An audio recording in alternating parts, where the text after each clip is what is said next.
Number 8. South American rattlesnake. There are many snakes in South America, but the South American rattlesnake is known to be one of the most deadly things to live in the Amazon rainforest. Reasons being that they are a far-reaching species. Plus, they have at least 7 subspecies that have been documented, and every single one of them is dangerous in their own right. To be clear, these are pit vipers, and like rattlesnakes in other regions, they do not like to be disturbed. They'll coil up their bodies and make a hissing sound to let you know they're not pleased with your presence. And if you take too long to move or get too close to it, they'll lash out and bite you and inject you with their venom. The venom and its power depends on the snake you're getting bit by, but in many cases, it can result in impaired vision or complete blindness, auditory disorders, paralysis of the peripheral muscles, especially of the neck, which becomes so limp it appears to be broken, and eventually life-threatening respiratory paralysis. Arguably, what makes them even more deadly is that they can reach up to 5 feet in length, but because of their coloring, you won't notice them as you're walking through the forest. Number 7. King Cobra. The king cobra is, in fact, the longest venomous snake in the world today, and it's earned quite a reputation as a result of this fact. On average, the king cobra can reach around 13 feet in length, but they can also get up to 18 feet in length at times. Their trademark move is one that has become so legendary in TV and movies. The king cobra will actually stand up, raising its body vertically, and actually stare their prey in the eyes before striking them. Because of this, they can actually stand 6 feet in the air, the size of a rather tall human. The king cobra doesn't have the most potent venom in the world, but what it lacks in potency will make up in its volume. A single bite from a king cobra snake has enough venom to kill 20 people. Or if you combine that all, a single bite can kill an elephant. What might be the most ironic thing about this is that the snake is actually very shy and prefers to stay out of sight, especially around humans. But when it's trapped or threatened, it'll become the most aggressive thing around. Number 6. Common krait. Within India, there is a series of snakes known as the Big Four that causes incredible pain and death to humans based on them being found in very popular places. One of those snakes is known as the common krait or Indian krait. Despite being called common, they're a very large snake, getting close to 6 feet in length, though the average height is closer to 3 feet. Also, despite being found a lot in India and causing many snake bites there, the common krait is known for being in places like Sri Lanka, Bangladesh, Nepal, Afghanistan, and more. What might surprise you, though, is the eating habits of this snake. The common krait is actually a cannibal, as it goes after many other snake species, including other kraits. When that won't do, it will go after small mammals or eat things like lizards and frogs. In regards to its venom, this is where the deadliness of the snake comes from. Kraits are nocturnal, so they usually won't encounter humans during the day, but when they are less on edge at night. What's more, kraits' bites don't hurt you initially, so you'll think you'll get away with getting bit, but that's not true. Typically, victims complain of severe abdominal cramps accompanied by progressive paralysis. If death occurs, it takes place about 4 to 8 hours after the krait bite. Cause of death is generally respiratory failure and suffocation. Just in Bangladesh, over 50% of all deaths from snake bites are caused by kraits. Number 5. Black mamba.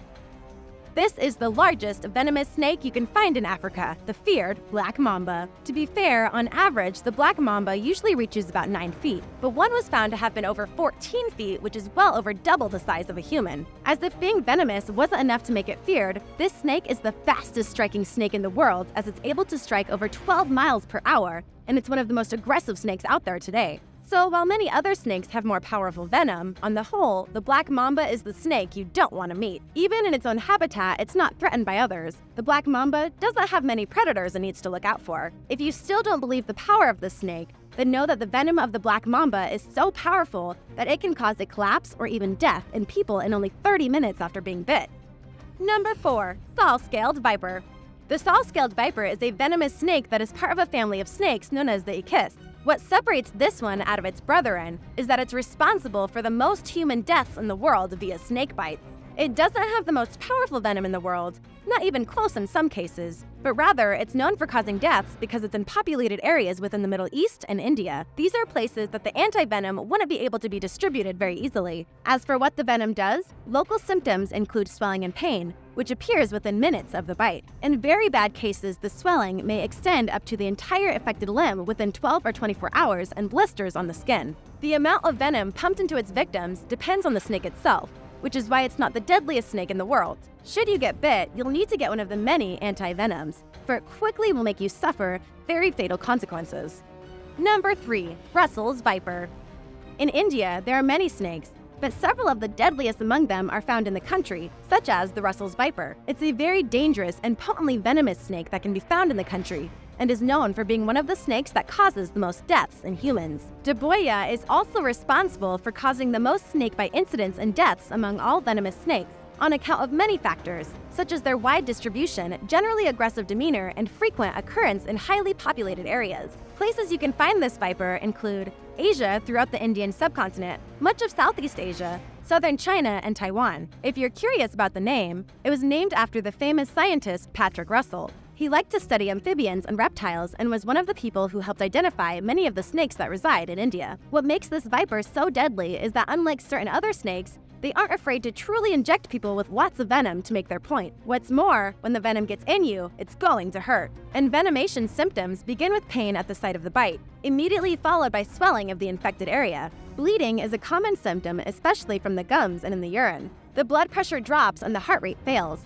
Blistering occurs at the site of the bite, developing along the affected limb in severe cases. Necrosis is usually superficial and limited to the muscles near the bite, but may be severe in extreme cases. Vomiting and facial swelling occur in about 1/3 of all cases. Number 2. Indian Cobra. Not to be confused with the king cobra, the Indian cobra is both one of the deadliest snakes in the world today, while also being one of the most popular snakes in Indian culture. If you're familiar with the scene of a snake charmer in movies, then you know the snake we're talking about. And yes, these snake charmers do indeed use Indian cobras in their act. They are dangerous as the Indian cobra is one of the big four that inflicts 46,000 deaths in people, and 140,000 more people are injured by them severely. The venom acts on the synaptic gaps of the nerves, thereby paralyzing muscles and in severe bites leading to respiratory failure or cardiac arrest. The venom components include enzymes such as hyaluronic that causes lysis and increase the spread of venom. Despite it being very deadly, if a person is bitten and then treated right away, they can be saved more times than not, so the mortality rate can be deferred. However, not all of India, where the snake is found in its majority, can receive that, and thus when combined with the rest of the big four, they tend to do a lot of damage. Number 1. Inland Taipan. The inland taipan has a very curious history with mankind, but in the modern day, it's considered by most to be the deadliest snake in the world due to its venom. This is actually not due to the number of people it killed over the years, but rather the amount of venom it secretes and the effects that it has on people and mice when it puts it into their system. An estimate as to its venomous power states the inland taipan has enough venom in its body to kill 100 people. If untreated, a bite could result in death in less than 45 minutes. An irony about the snake was that it was found all the way back in 1879 and then in 1882 by 2 different explorers. After that, it vanished from the world for about 90 years, and no one could find another one. It wasn't until 1972 that it was rediscovered, and its deadly bite made it famous in the world once again. The first local and general symptoms of a bite are local pain and variable non-specific effects, which may include headache, nausea, vomiting, abdominal pain, diarrhea, dizziness, collapse, or convulsions leading to major organ effects. It also causes kidney failure or damage, and finally, death. Number 8. Jaguar. There are various big cats lying in wait all over the world, but if you were to head to the Amazon rainforest, you would find the one known as the jaguar.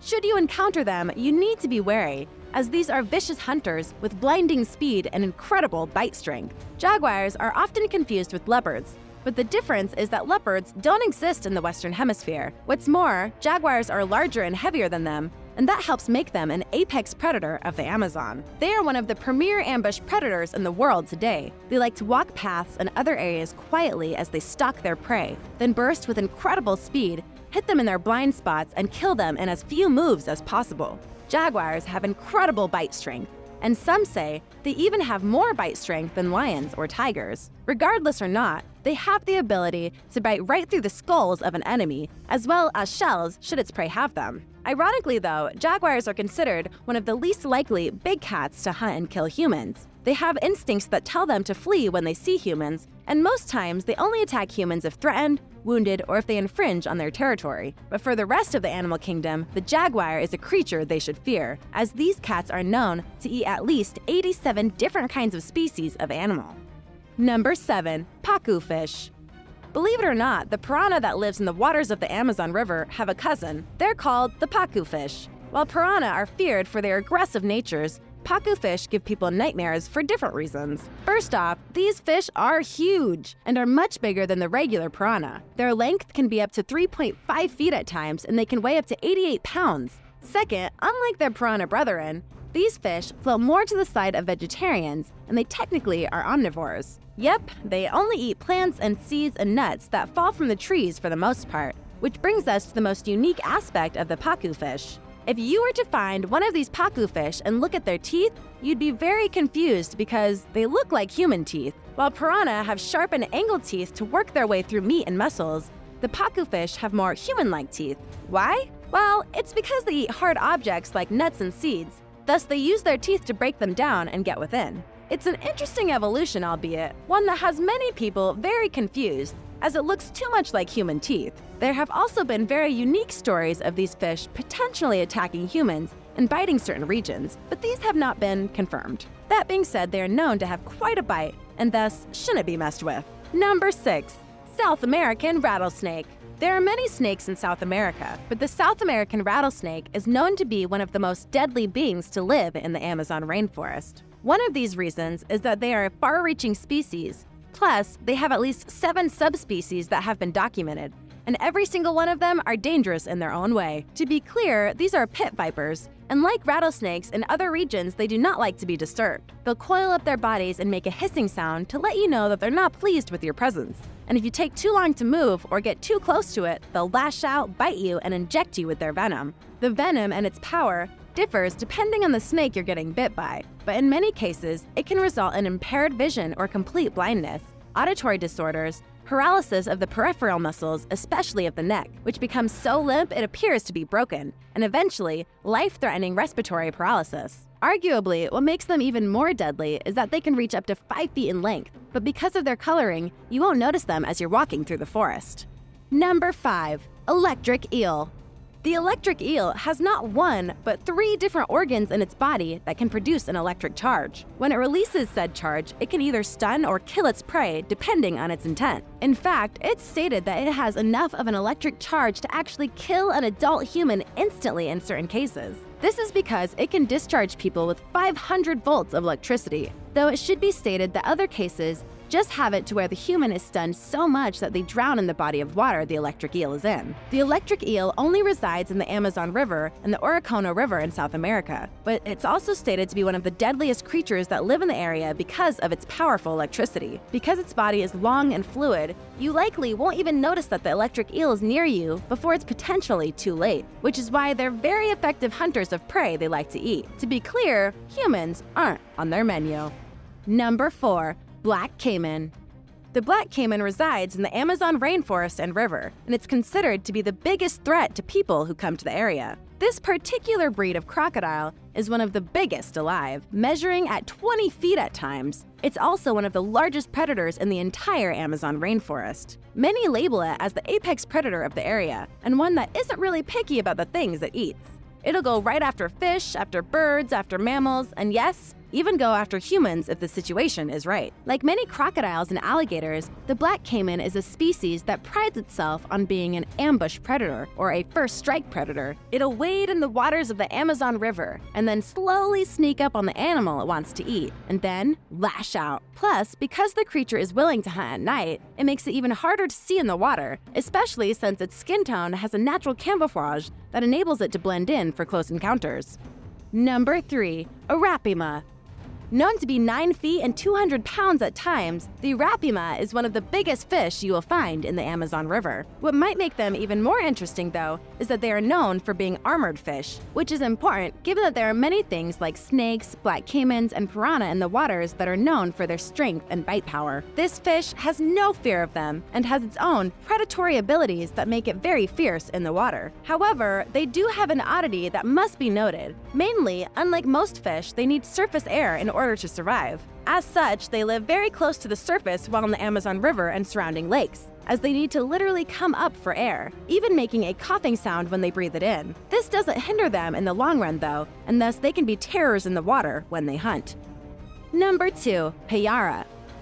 Also known as the vampire fish, the payara is a species of fish that lives in the Amazon River basin and is known for various things, not the least of which is that their teeth on their lower jaw is quite massive, and more than that, they are known for being quite vicious predators in the waters. They can reach up to 4 feet in length and be about 40 pounds, which is an important thing to note because one of the biggest distinctions of the payara is that they are able to eat and hunt fish up to half the size of their own body. Most species will go after species much smaller than them to ensure they can get the kill, whereas the payara has no fear of them getting away via their fast speeds and their massive fangs of teeth. In fact, one of the creatures they are known to go after is the piranha, and given that they are known to hunt in swarms, it should give you a good idea as to how vicious these fish are. As for why they have the name vampire fish, in some circles, that would be because their lower jaw has 2 fangs that come upwards and can grow up to 6 inches in length. They'll lunge at a fish it considers prey and literally impale them with their teeth, not unlike how the mythical vampire would bite its victims' necks and drain their blood.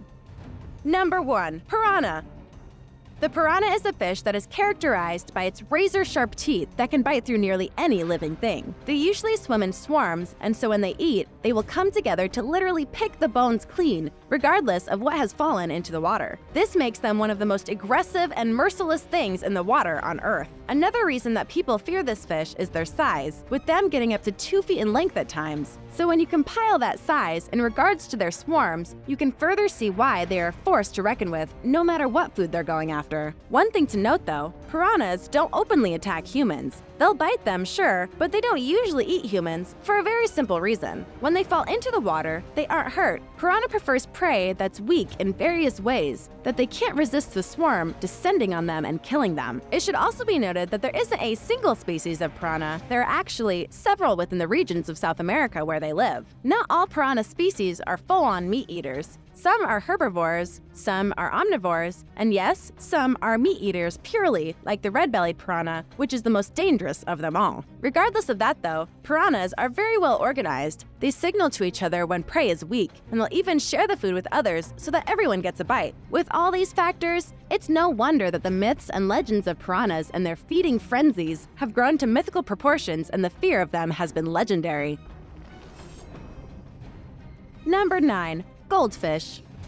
It may seem odd to some that a goldfish shouldn't be returned to the wild. After all, what could be so bad and harmful about a goldfish, right? They're very simple creatures, which is why they're great pets. They don't attack people or other animals, so why is it bad that they can go from the confines of an aquarium to the openness of a lake? If you release one goldfish, then likely not much.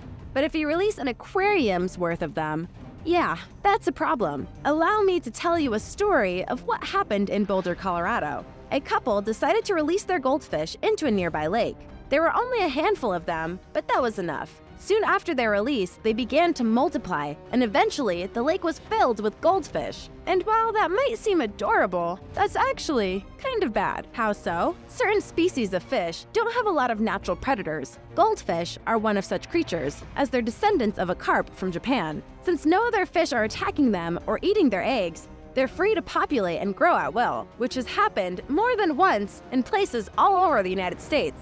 What's more, because this isn't natural, the government was called in to remedy all of this, and removing thousands upon thousands of goldfish from a lake takes time and money. Finally, goldfish are capable of carrying diseases, and so putting them into a lake can cause a lot more harm than you think. So what's the solution? Go to your pet store and see if they would like them, so they can be given to another home, or put up an ad online for them. Just because you don't want them doesn't mean others won't. It'll help the goldfish and the environment in the long run. Number 8. Non-native birds.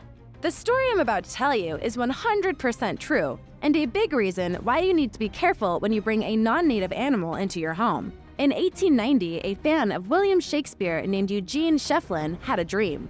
He wanted to bring some of the birds that were mentioned in Shakespeare's works to his home. The problem here is that the birds, in this case, a starling, was native to Europe, Asia, and Africa, but Eugene lived in New York. Not thinking of what might happen, he bought 100 starlings and released them in New York. The starlings began to multiply. By the time 1920 rolled around, there were starlings from New York to the Mississippi River, and by 1940, they made their way to California. At that point in time, their flocks were so huge that they could even total about 1 million per flock. At first, you might think this is harmless, but tell that to those who suffered because of the starlings. These birds cause a lot of damage, which cost a lot of money to fix. They've even crashed planes by colliding with them. And if that wasn't bad enough, there's so many nowadays that they can cause many other birds to become endangered. And remember, this only started with 100 starlings in New York. Number 7. Ferrets. When it comes to ferrets, it's easy to think, oh, well, ferrets are actually wild animals, and so it's fine if I put them back into the wild. The problem, though, is that the reverse is true. While there are wild ferret species, there's not as many as you might think. Many species of ferret have been domesticated for millennia, and 9 times out of 10, if you go to a pet store and get a ferret, you're getting a domesticated one and not a wild one. If you get the urge to set it loose, you're actually dooming it to a short life. After all, you've been taking care of a ferret for some time now, and it's going to be expecting food from someone other than itself. As such, if you release your pet ferret, it'll be gone within a few days because of starvation. Or worse, because it's not expecting any danger from other predators and it won't be aware of its surroundings. The responsible thing to do is contact an animal shelter and see if they have room to take care of your ferret while they try to find it a new home. Number 6. Whales. This is actually a hot debate when it comes to SeaWorld, as they are known for one of the few places in the world where you can see a trained whale. They are amazing to view from your seat, but there's a question going around whether these pet whales should be returned to their homes. Here's the issue. The whales, specifically killer whales, are actually trained to live in their pens, which are pretty expensive to ensure that the whale survives in it. To expose it to the open waters of the oceans can be dangerous. Not to mention that the solo whale might not be able to survive on its own for various reasons. The legendary whale, Kiko, who was the star of Free Willy, was actually returned to the ocean not long after the film was made, and she died of pneumonia a few months later. This has naturally raised up arms to say that whales shouldn't be captured for parks like SeaWorld. For once they're caught, they can't be released or else they'll die pretty quickly. But what's the truth? That is still technically unknown. Number 5. Rats or mice. There are plenty of wild rats and mice in the world. No way to deny that. However, the mice you get at pet stores and other institutions are bred to be pets, or in certain causes, test subjects. Wild rats or mice won't do for either, so the ones that are captured in the wild are domesticated and bred to be pets. So if you have a pet mouse and you release it into the wild, it's going to die, and soon. Think about it. Mice are small. When they're part of your life, they're guided to where they need to eat and drink and exercise and etc. But when you release them, all those guides are gone. Plus, many domesticated mice species are white in their fur coloring, which isn't very native to most wildlife ecosystems. Why does that matter? Because they'll stand out and likely be caught by predators very quickly if they don't die from starvation. As if that wasn't enough, some species of mice that are bred for home life have certain deficiencies that will cause them to fall even faster. Albino mice, for example, actually have really bad eyesight, which is not something you would want when entering a wild world. So like many other animals, should you want to release your pet mice from your care, find another owner, or release them to a pet store. Number 4. Rabbits. We should all know the dangers of the rabbit population, right? Or at least, you think you do. Well, you might think that if you release your pet rabbit or two, that they'll go hopping into the fields and start a massive 100 rabbit family, right? But that's not the case.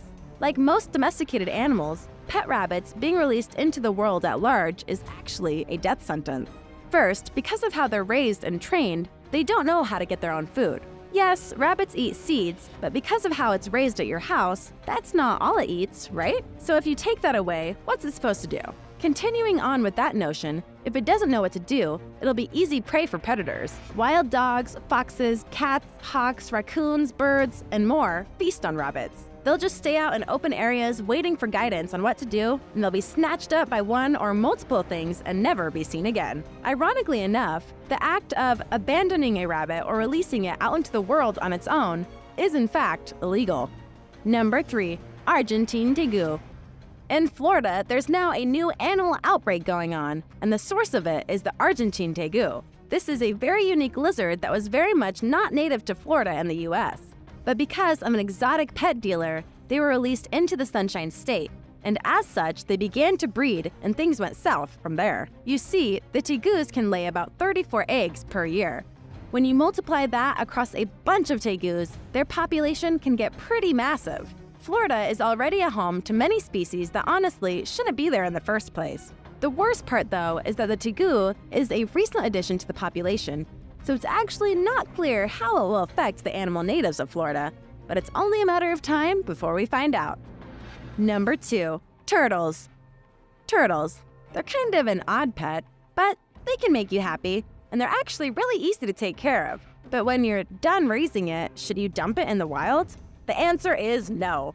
And not just because of the fact that it'll die soon from never having to get its own food before. No, it actually has a greater danger that it can pose to other species of turtle. You see, turtles can actually carry diseases. It won't harm humans, per se, but if released into the wild, it can spread the disease and infect other species of turtle, causing them to die in a big way. You wouldn't expect that from such a creature, but it's true. Which is why you should take care of it if you're going to give your pet turtle a new life. Number 1. Snakes.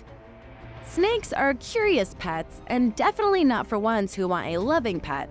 But one of the biggest misconceptions about pet snakes is that when you're done with them, you can release them out into the world with no harm done. The opposite is what happens, and many areas are suffering for non-native snakes coming and breeding in these new areas. In Florida, not only have pythons and boa constrictors exploded in their population numbers because of exotic animal releases, but the state has actually allowed the hunting of the snakes because of how big their population numbers are. More than that, though, because of the arrival of these snakes, several animal species have suffered greatly. Foxes and rabbits are basically non-existent in certain parts of the state because of the snakes, and in the Everglades, raccoons, possums, and bobcats have had their numbers drop by about 99%. Snakes are many things, but invasive is one of the worst, which is why you should never release them into the wild. Thanks for watching. What do you think about people that release these kind of pets into the wild? Let me know in the comments below. Be sure to subscribe, and I'll see you next time. Bye!